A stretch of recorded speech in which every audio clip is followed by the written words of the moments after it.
ইমাম মালিক রাহিমাহুল্লাহকে জিজ্ঞেস করা হলো যে আল্লাহ যে আছেন তার প্রমাণ কি? ইমাম মালিক রাহিমাহুল্লাহ অনুরূপ একটি জবাব দিলেন। ইমাম শাফি রাহিমাহুল্লাহকে জিজ্ঞেস করা হলো আল্লাহ আছেন তার প্রমাণ কি?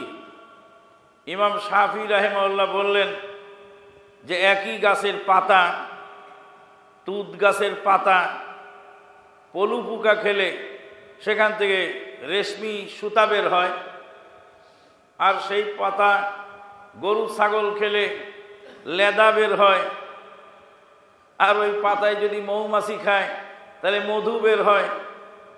তো একই খাদ্য গ্রহণ করে এই যে বিভিন্ন প্রাণীর কাছ থেকে বিভিন্ন যে উপাদান পাওয়া যায়, তো এটা এক আল্লাহর প্রমাণ বহন করে।